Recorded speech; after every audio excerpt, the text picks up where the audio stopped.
जरासंध नाम का एक राजा था। जय श्री कृष्ण। भगवान ने कहा कि युद्ध कर लो, मेरे से लड़ लो। बोला नहीं लड़ूंगा, भीम से लड़ूंगा। महाराज भीम और जरासंध की हुई लड़ाई, भीम भैया पर जरासंध मरता ही नहीं था। भगवान से भीम भैया उसे बीच से फाड़ देते तो फिर से जुड़ जाता। भगवान ने कहा, तब भगवान ने क्या किया कि भीम भैया से कहा कि आप जब युद्ध किया करो तो हमारी तरफ देखा। जी बहुत अच्छी अगली बार भगवान ने युद्ध आप लोग जाके भीम भैया से कहा करो, और भीम भैया ने देखा तो भगवान ने एक तिनका को उठाया, बीच से फाड़ा और एक भाग ऐसे एक भाग ऐसे कर दिया। जरासंध को फाड़ कर दाएं को बाएं तरफ, बाएं को दाएं तरफ फेंक दिया। जरासंध मर गया। बहुत अच्छा कथा हमारे भीम भैया कई दिनों से लड़ रहे थे पर जरासंध से जीत ना पाए। जीते कब? जब युद्ध करते समय दृष्टि भगवान की ओर हुई। आप भी कार्य करते हुए जब नजरें भगवान की ओर रखेंगे तो आप भी हर लड़ाई हर युद्ध जीत जाएंगे, हर जंग जीत जाएंगे। इसलिए काम करते रहिए पर ध्यान भगवान का धरे रहिए कि भगवान हमारे संग संग है। बस इतनी सी बात है। जरासंध का उद्धार किया। अच्छा एक बात बताओ, भगवान ने शिशुपाल को मारा, कितनी गालियां देता था रोज? क्या कथा ये मैसेज दे रही है? ये कथा क्या मैसेज दे रही है? 100 गालियां रोज सुनता शिशुपाल की, सुनते भगवान 100 गालियां सुनते। एक दिन 101 हुई तो भगवान ने सिर काट दिया। जो भगवान 101 भी में सिर काट सकते हैं वो पहली और दूसरी गाली में भी तो सिर काट सकते थे। क्यों नहीं काटे? क्यों नहीं काटे? इसलिए नहीं काटे कि भगवान आपको मैसेज देना चाहते हैं कि आप भी कुछ गालियां सहन करें, समाज की कुछ आलोचना सहन करें। अच्छी तो बात सब ग्रहण कर लेते हैं, आलोचना ग्रहण नहीं कर पाते। इसलिए हम कहते हैं दुनिया में महान होना है तो निंदा आलोचना सहन करना सीखिए। शंकर जी ने पिया था विष और देवताओं ने पिया अमृत। अमृत पीने वाले कहलाए देव और जहर पीने वाले कहलाए देवाधिदेव महादेव। देवताओं से भी बड़े हो गए जहर पीने वाले। तारीफ सुनने वाला बड़ा नहीं है, निंदा सुनकर भी चुप रह जाए वो बड़ा है। निंदा सुनकर भी निंदा करने दीजिए। जवाब दे सकते हैं तो दीजिए, वरना ज्यादा टेंशन मत लीजिए। निंदक नियरे राखिए आंगन कुटी छवाए, बिन साबुन पानी बिन निर्मल करत स्वभाव। भगवान संत जन कहते हैं निंदा करने वाला अच्छा होता है, क्योंकि वो हमें बता देता है कि हम कहां गलत हैं। अच्छा निंदा भी ऐसी हो कि गलत को गलत कहा जाए, लेकिन सही को गलत कहा जाए ये निंदा नहीं है, ये पाप है। सही को गलत कहा जाए ये क्या है? चलो गलत को गलत कहो ठीक है, पर सही को गलत ना कहो। सही को गलत ना कहो।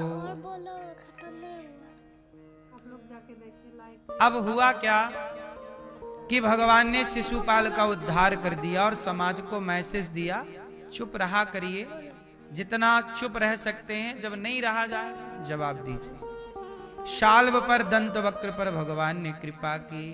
भगवान के परम मित्र हुए हैं सुदामा। सुदामा जी गरीब हैं कि अमीर हैं? कैसे हैं मैया? सुदामा जी कैसे हैं? ऐसा लोग कहते हैं कि सुदामा जी गरीब हैं, पर एक बात बताओ, सुदामा जी के पांव कौन धो रहा है? भगवान। सुदामा के लिए सिंहासन छोड़ के कौन दौड़ रहा है? जिनके लिए जगत के पालनहार सिंहासन छोड़कर खड़े हो जाएं और दौड़कर गले लगाएं, क्या वो सुदामा गरीब हैं? एक दृष्टि कहती है कि गरीब हैं क्योंकि धन नहीं है, लेकिन एक बात बताओ, आप लोगों के हिसाब से गरीब कौन है? आप लोग गरीब किसे मानते हैं? कहा तो यही जाता है समाज में कि जिसके पास पैसा ना हो वो गरीब है, पर मुझे लगता है कि जिसके पास पैसा ना हो वो गरीब नहीं, बल्कि जिसके पास भक्ति का धन ना हो वो गरीब है। सुदामा के पास तो भक्ति का धन था और यही धन आपको अमीर बनाएगा। पायो जी मैंने राम रतन धन पायो। सबसे बड़ा धन क्या है? राम नाम का धन, भक्ति का धन। आपके पास बहुत पैसा है पर भक्ति का धन नहीं है, तो ये पैसा तो यहीं तक का साथी है ना, पर राम नाम का भजन का धन तो वहां भी साथ निभाएगा।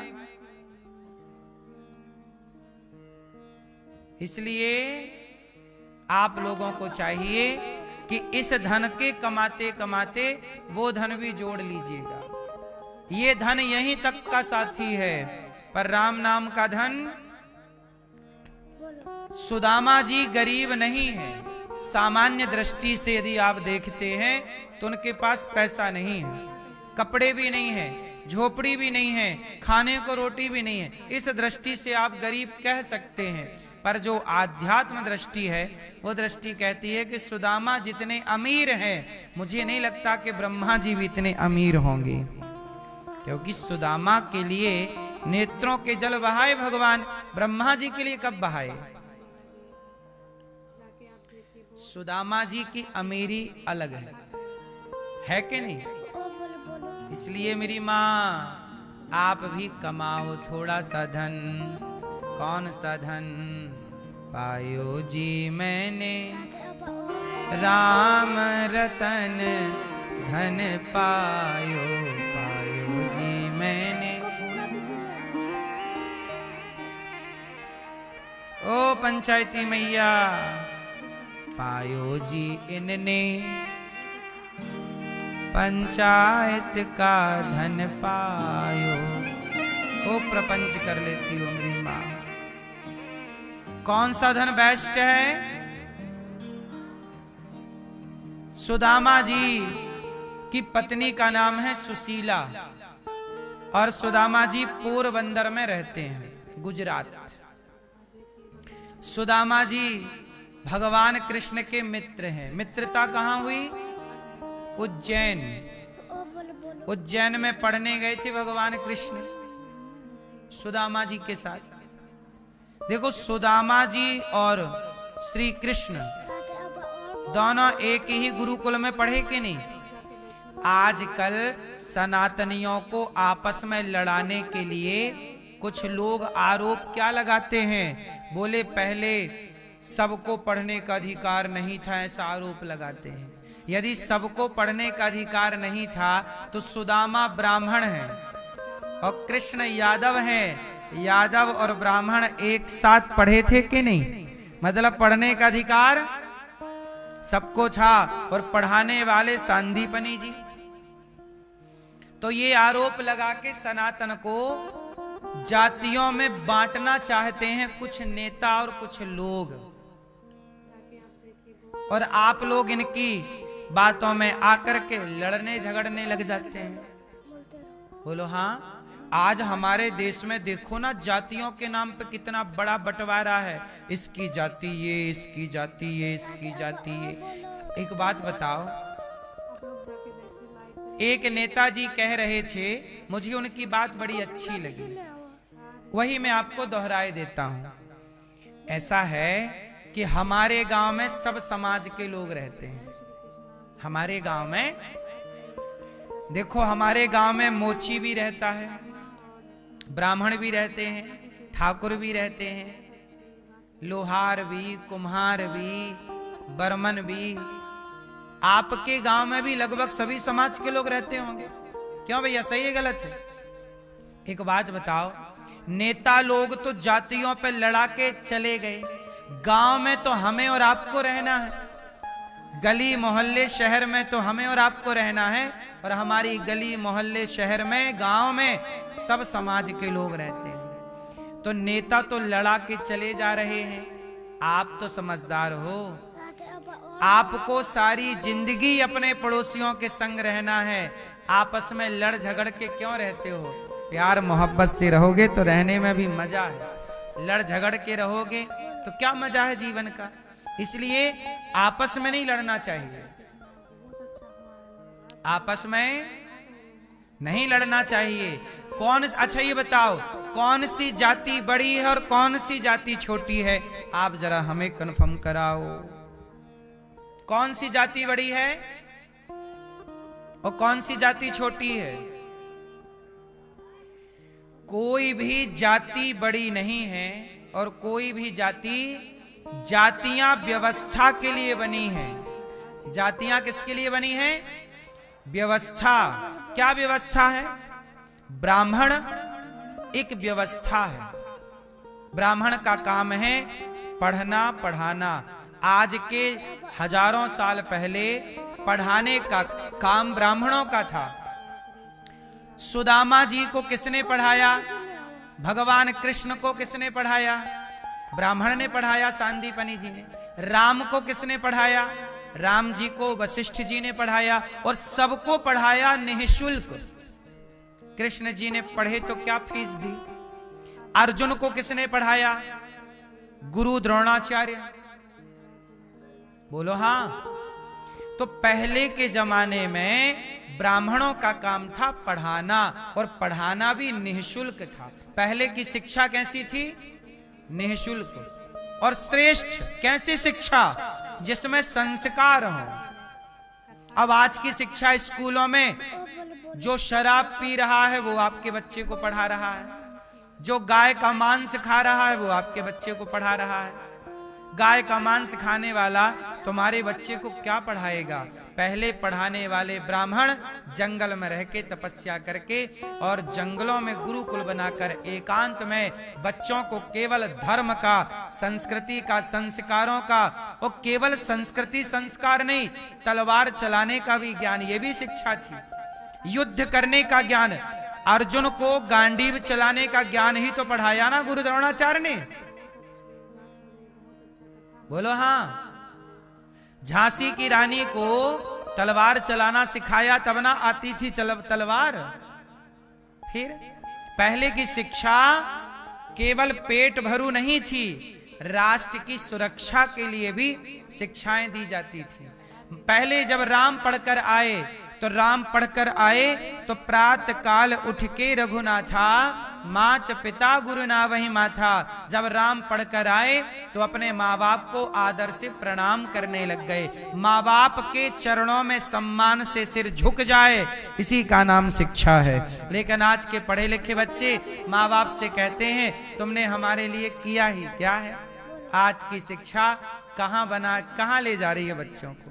और पहले की शिक्षा तो ब्राह्मण का काम है पढ़ाना, क्षत्रिय का काम है तलवार चला के राष्ट्र की सुरक्षा करना, वैश्य का काम था कि राष्ट्र को अर्थ से मजबूत करना, कमा कमा के बिजनेस व्यापार से धन लाना, और शूद्र का काम था सबके साथ खड़े रहना, कंधे से कंधा मिलाकर। ये चार भाइयों का बंटवारा था व्यवस्थाओं के लिए। हम चारों एक पिता की संतान हैं, आपस में लड़ने के लिए नहीं है।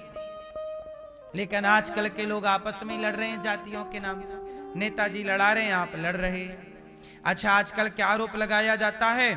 बोले ब्राह्मण तो पूजा पाठ करते रहते हैं, ब्राह्मणों ने तो, लोग कहते हैं ना, लूट लिया पंडित जी ने। अच्छा एक बात बताओ, आप लोग सत्यनारायण भगवान की कथा कराते हो कि नहीं? जोर से, जोर से। आजकल कुछ लोग आरोप क्या लगाते हैं कि पंडित जी सत्यनारायण भगवान की कथा कराने आए तो कुछ लोग क्या कहते हैं, अरे पंडित जी ने तो लूट लिया। क्या कर लिया? लूट लिया। मैया, ए मेरी माँ, जा रही हो? मैया जाओ जल्दी से, टाटा।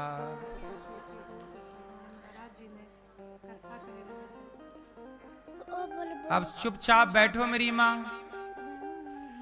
आप लोग सत्यनारायण भगवान की कथा कराते हैं, पंडित जी आते हैं, और पंडित जी को आप लोग दक्षिणा कितनी देते हैं? कोई 500 देता है, कोई 1000 देता है। कोई 2100 भी देता होगा, कोई 150 भी देता होगा, 151। बोलो हाँ। अब आप लोग सोचिए कि पंडित जी सत्यनारायण भगवान की कथा कराते हैं और लोग क्या कहते हैं, पंडित जी ने लूट लिया। सत्यनारायण भगवान की कथा होने से कितने लोगों का फायदा है, अब मैं आपको गिनाता हूं। गिनना, सत्यनारायण भगवान की कथा हुई तो लोगों को क्या लगता है, पंडित जी का फायदा हुआ। नहीं, पंडित जी के तो आपने 150 या 500 या 1100 देके विदा कर दिया, लेकिन फायदा कितने लोगों का हुआ एक सत्यनारायण भगवान की कथा से। देखो किस तरह अर्थव्यवस्था चलती है, जरा सुनिएगा। जब आप सत्यनारायण भगवान की कथा कराती हो तो नारियल लाती हो कि नहीं? तो नारियल पंडित जी के घर में बनता है कि किसान उगाता है? जब आप सत्यनारायण भगवान की कथा सुनते हैं तो नारियल खरीदते हैं, तो नारियल दुकान से खरीदा तो व्यापार चला, किसान का नारियल बिका, व्यापारी का भी नारियल बिका। बोलो हाँ। जनेऊ खरीदते हैं कि नहीं? जनेऊ पंडित जी बनाते हैं, जिसने जनेऊ बनाया उसका बिजनेस चला, व्यापार चला। फूल खरीद के लाते हैं, फूल पंडित जी बेचते हैं कि माली बेचता है? माली का दुकान चली ना, फूल बिके, माली का दुकान चली, माली के पैसे आए, माली को पैसा मिला, फूल माला हार का। सुनो, जब आप सत्यनारायण भगवान की कथा कराते हो तो आप लोग दिया लाते हो, घड़ा लाते हो, तो घड़ा कुम्हार बनाता है कि पंडित जी? कुम्हार जब बनाता है घड़ा तो उस घड़े से कुम्हार की रोजी रोटी चलती है, घड़े बेच के। तो सत्यनारायण भगवान की कथा हुई, आप शहद खरीद के लाए तो शहद निकालने वाले का काम हुआ। दूध, तो दूध वाले का दूध बिका, दही वाले का दही बिका। बोलो हाँ। कपड़ा लाए छोटा मोटा बिछाने चौकी पे, तो कपड़े वाले की दुकान चली, कपड़ा बिका। टोकनी लाए तो जो टोकनी अधिकांश उसमें काम आती है ना पूजा पाठ में, टोकनी, तो बांस की टोकनी, बंसकार का दुकान चली, दो चार टोकनी ले आए। एक बात बताओ, एक सत्यनारायण भगवान की कथा ने सबको रोजगार दे रखा है या नहीं? फूल वाले को रोजगार, जनेऊ वाले को रोजगार, पंचमेवा वाले को रोजगार, शहद वाले को रोजगार, दूध दही वाले को। आप पूरी और डीप पे जाके देखिएगा, एक सत्यनारायण भगवान की कथा से अर्थव्यवस्था चलती है कि नहीं? बोलो हाँ। इसलिए पूजा पाठ कराना आध्यात्म दृष्टि से तो जरूरी है, देश की अर्थव्यवस्था को मजबूत करने में भी ये व्यवस्था में सहयोगी है। अर्थव्यवस्था को चलाने में कथाएं होती हैं तो कुम्हार के दिए बिकते हैं, वरना दीपावली में दिए बिक गए बस, बाकी कहां दिए बिकते हैं? लेकिन जब पूजा पाठ होती है तो दिए आते रहते हैं, तो कुम्हार का काम चलता रहता, घड़े का काम चलता रहता है। फिर ये व्यवस्थाएं हैं। ब्राह्मण केवल अपने लिए 500 रुपए 1000 रुपए नहीं ले, आपने ब्राह्मण को 1000 रुपए दिए होंगे तो घड़े वाले को भी 100-200 रुपए दिए ही होगा आपने, 200-500 रुपए। बोलो हाँ। फिर सबका चला के नहीं? एक ब्राह्मण के पूजा करने से समाज की, हर समाज की। अब ये बताइए, मोची का काम क्या है? जूता सिलने का। बताओ, जूता सब लोग पहनते हैं कि नहीं? और आज जूता कितना महंगा आता है। हमारे मोची भाइयों का जूता आप लोग पहनते हैं तो मोची को रोजगार मिलता है कि नहीं? लेकिन आज के युग में अब मोची का जूता कोई नहीं पहनता, अब तो बड़ी बड़ी कंपनियां जूतों को बेच रही हैं। एक्चुअली हुआ क्या कि मोची यदि अपने जूते का काम करता और जूता मोची ही बनाता तो भारत का मोची बहुत संपन्न हो जाता, लेकिन बड़ी बड़ी कंपनियां आ गई जूते की। अब जैसे बढ़ई का काम लकड़ी का था, अब बढ़ई लकड़ी बनाता ही नहीं, बड़ी बड़ी कंपनियां लकड़ी बेच रही हैं, फर्नीचर बेच रही हैं, कंपनियों का फर्नीचर बिक रहा है। अब बढ़ई तो पता नहीं कहां चला गया बेचारा। बोलो हाँ। हमारे यहां पहले कोई बेरोजगार नहीं था। क्यों? क्योंकि सबको जन्मजात काम था। आज बेरोजगार इसलिए हो गए क्योंकि हमने अपना निज धर्म छोड़ दिया है। ब्राह्मणों ने अपने ब्राह्मण का पांडित्य कर्म छोड़ दिया, क्षत्रियों ने अपना क्षत्रिय धर्म छोड़ दिया, वैश्यों ने अपना वैश्य धर्म छोड़ दिया, शूद्रों ने अपना शूद्र धर्म छोड़ दिया। इसलिए कहता हूं जो जहां है वो अपने कार्य को अपने पैतृक तरीके से करे, वो वहीं सफल होगा और उसे रोजगार तलाशने की जरूरत नहीं पड़ेगी। हमारे यहाँ है सदियों से अच्छा बेरोजगारी इस देश में कब से बढ़ी है? अभी 50 साल से बेरोजगारी है, बल्कि और 40 साल से। बोलो हाँ। इस देश में बेरोजगारी की समस्या केवल 40 साल से, बल्कि 40 भी नहीं और 30 साल ले लो आप। 30 साल से बेरोजगारी है। 30 साल पहले ये भारत हजारों साल से चला आया है, तब तो कभी बेरोजगारी नहीं किसी को सताई, क्योंकि यहां सबका काम था पैतृक, उसी को ठीक करते थे लोग, चलाते रहते थे। अब आजकल अपना काम छोड़ दिया लोगों ने। आजकल लोग व्यवस्था को मानने को तैयार नहीं है। ब्राह्मण, क्षत्रिय, वैश्य, शूद्र, ये चारों एक दूसरे के पूरक हैं। हम चारों एक दूसरे के क्या हैं? सहयोगी। हम एक दूसरे के विरोधी, लेकिन नेताओं ने हम चारों को एक दूसरे के विरोध में खड़ा कर दिया, आपस में लड़ाया। और हम जातवाद पे ऐसे लड़े कि अंग्रेजों ने भी लड़ाया, और लड़ा करके भारत की सोने की चिड़िया लूट कर अंग्रेज ले गए, और हम लोगों को 200 साल तक अंग्रेजों ने गुलाम बनाया। हाँ या ना? भारत के ब्लड में आज भी वही विचारधारा है लड़ने वाली। गुलाम थे ना, तो गुलाम होने की आदत हो गई है। आप अभी भी गुलाम ही हैं, आप एक तरीके से समझ लीजिएगा। आज भी आप लड़ रहे हैं, उन्होंने लड़ाया तो लड़ रहे हैं। अब आप आजाद हैं, लड़िए मत, सनातनियों प्यार से रहो। और देखो ना, हिंदू हिंदू ही लड़ जाएगा तो पहले भी तुम गुलाम बने।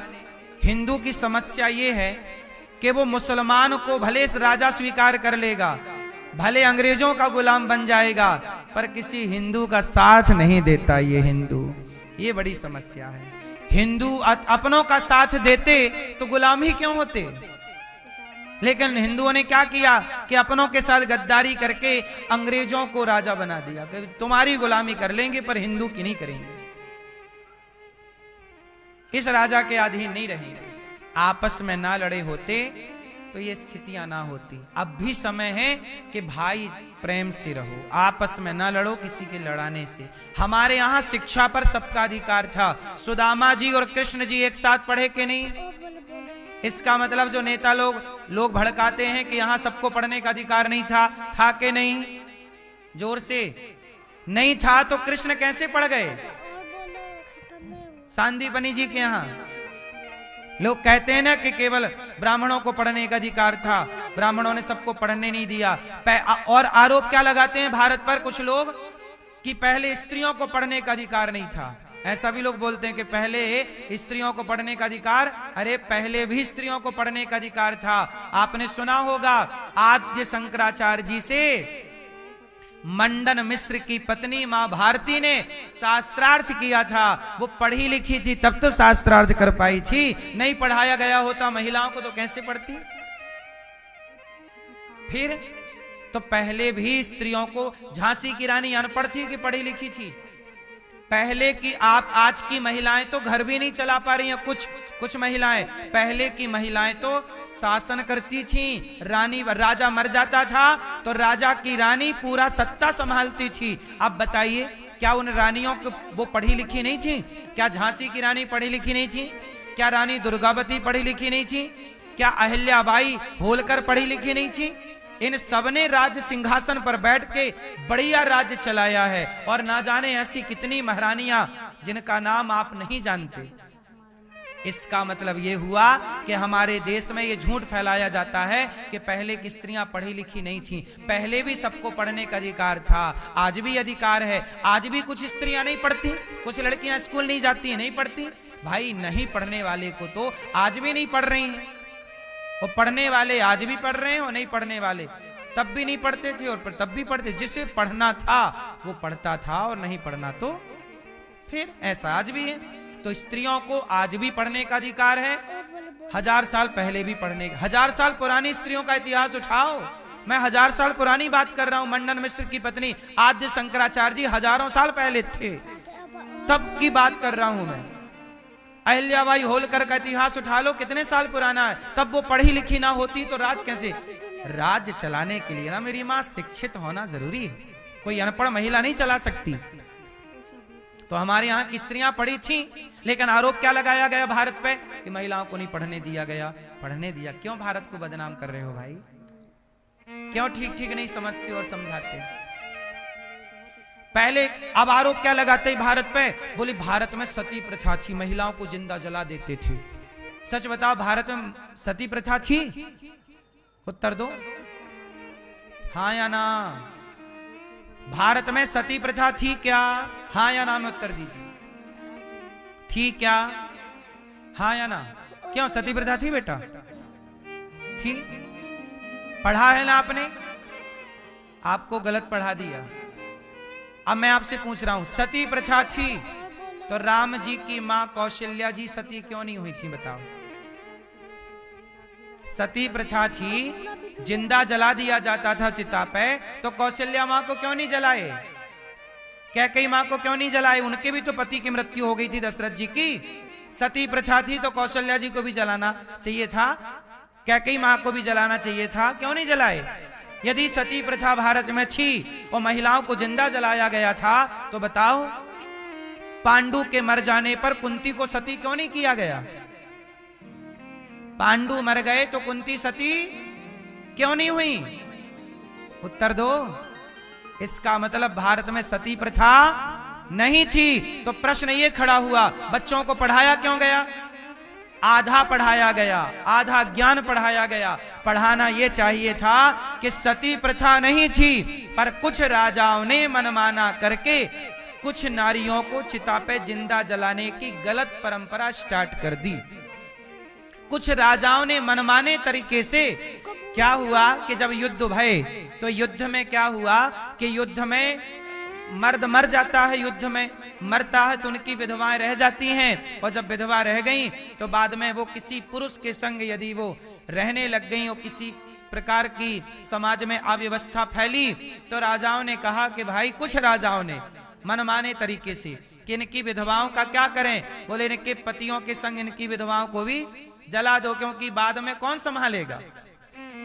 तो कुछ राजाओं ने अपने मनमाने तरीके से ये परंपरा बना दी कि जो मर जाएगा पति, उसकी पत्नी को भी जिंदा जला दिया जाएगा। ये उन राजाओं के मनमाना आचरण था, ये समाज पर थोपी गई बातें। बाद में राजा राम मोहन राय ने इस बात का विरोध किया, और जो सती प्रथा जिसे आप कहते हैं, वो सती प्रथा प्रॉपर सनातन में नहीं थी। सनातन में एक बात बताओ, हमारा देश गुलाम था ना साहब, वो गुलाम हजारों साल था। इस गुलामी के दौरान अंग्रेजों ने, मुगलों ने मनमाना तो किया ही ना, और मनमाना जब किया तो वो अंग्रेजों की गलती थी, वो मुगलों की गलती थी।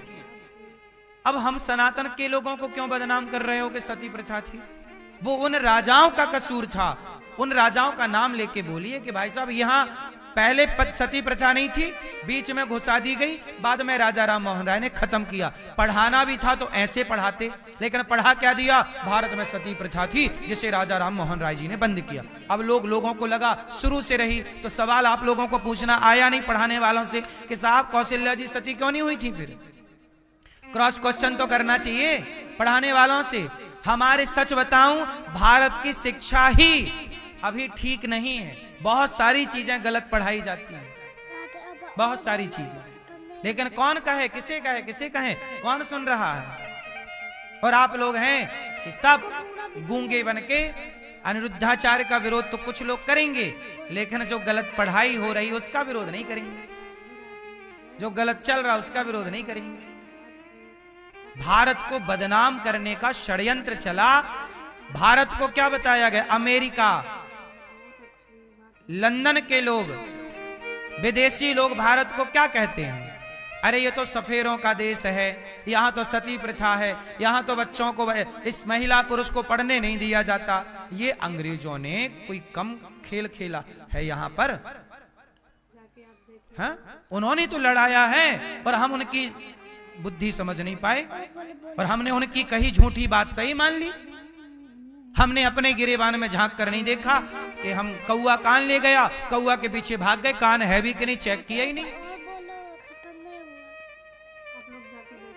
अब बताओ सती प्रथा थी कि नहीं? जोर से, जोर से। नहीं थी। यदि सती प्रथा थी तो अहिल्याबाई होलकर के पति की मृत्यु पर अहिल्याबाई होलकर सती क्यों नहीं हुई? मीराबाई के पति भोजराज की मृत्यु पर मीराबाई सती क्यों नहीं हुई? सती प्रथा थी तो करते। कहते हैं जबरदस्ती डाल देते थे, तो मीराबाई को क्यों नहीं डाला? इसका मतलब था कि सती प्रथा हमारे यहां थी, पर कैसी वाली कि पांडु की दो पत्नियां थीं, एक कुंती और दूसरा माद्री। माद्री पांडु के संग सती हो गई थी। सती हो गई मतलब स्वयं से जाके चिता पर बैठ गई। जिसे सती होना है वो अपने से जाके हो सकती है, ये स्वतंत्रता थी। जैसे मेघनाथ की पत्नी सिलोचना मेघनाथ के मरने पर सती हो गई, पर रावण के मरने पर मंदोदरी सती नहीं हुई। बाली के मरने पर तारा सती नहीं हुई, पर मेघनाथ के मरने पर उनकी पत्नी सती हो गई। तो जिनको सती होना था वो होता, और नहीं होना था तो स्वतंत्रता थी। ये नहीं था कि आपके हाथ पांव पकड़ के और जबरदस्ती चिता पर डाल दिया जाए। ऐसा आरोप हमारे सनातन पर कुछ लोगों ने लगाया, बुद्धिजीवियों ने लगाया, लेख लिखे और आर्टिकल लिखते रहे। हम लोग मान लिए कि सही बात है। हमने कभी स्टडी की नहीं, अपने सनातन को देखा नहीं, टटोला नहीं। सोचो कितना गलत पढ़ा दिया। पढ़ा दिया कि हम बंदर की संतान है, डार्विन की थ्योरी पढ़ा दी। अरे हम ऋषियों की संतान है भाई, हमें काहे तुम बंदर की संतान बता रहे हो? हमारे यहाँ तो प्रॉपर गोत्र है, हमारे यहाँ तो पूरी वंशावली है। जिस दिन सृष्टि हुई हमारे वेद प्रमाण है। मुसलमान कुरान को प्रमाण मानता है, ईसाई बाइबल को प्रमाण मानता है, तो हम सनातनी अपने वेद को प्रमाण क्यों ना माने? और वेद ही सबसे प्राचीन है, ये दुनिया मानती है, तो वेद को प्रमाण क्यों ना मानो भाई साहब? वेद कहते हैं कि हम ऋषियों की संतान है, तो तुम काहे डार्विन की बात सुन रहे हो? डार्विन तो आज से कितने साल? तुलसीदास जी 1554 में आए और लगभग डार्विन 1800 की यही उनकी तिथि होगी। 1700-1800 के बीच में आज 2000 चल रहा है, 2025 चल रहा है, फिर 19 और 18 ले लो, 200-300 साल पुराने डार्विन है। और तुलसीदास जी 1554 के हैं। आज से लगभग आप ये मान लीजिए 600 साल पर, लगभग 500-600 साल। तुलसीदास जी ने रामायण लिखी, रामचरितमानस लिखी। तुम राम की सेना में देखो ना, राम की सेना में भी तो बंदर हैं। यदि बंदर हैं तो बंदर अलग हैं और राम अलग हैं, मनुष्य हैं। विप्रधेनु सुर संतहित लीन, मनुज अवतार पहले के बंदर भी मनुष्यों जैसे समझदार थे, ये कह सकते हो आप। पर मनुष्य बंदर ही मनुष्य हो गए, ये तो भाई तुमसे पहले तुलसीदास जी आए हैं, तुम 1800 में आए हो और तुलसीदास जी 1554 में आए हैं। तो तुम डार्विन की बात तो मान गए, पर अपने ऋषियों की बात नहीं माने। ये भारत का बड़ा दुर्भाग्य है। 300 साल पहले जिसने कही बात, उस डार्विन की बात मान गए, और 600 साल पहले जो तुलसीदास जी कह के गए, उनकी बात तुमने नहीं मानी। गुरुत्वाकर्षण का सिद्धांत न्यूटन ने दिया, ये तो मान गए, पर महर्षि कणाद ने गुरुत्वाकर्षण का सिद्धांत दिया था, वो तुम नहीं मान पाए। क्या बताएं? सनातन में सबसे बड़ी विडंबना यह है कि हमने अपने ग्रंथों को, अपनी विरासत को देखा ही नहीं कि हमारे पास नॉलेज कितना था। हम दूसरों के नॉलेज के पीछे भागते रहे, भैया थोड़ा तुम ज्ञान दे दो, तुम ज्ञान दे दो। तो डार्विन ने दे दिया ज्ञान के जाओ तुम बंदर की संतान हो गया ज्ञान। ओ भैया आज का ज्ञान पूरा हो गया, तुम बंदर की औलाद हो, ये कोई ज्ञान है?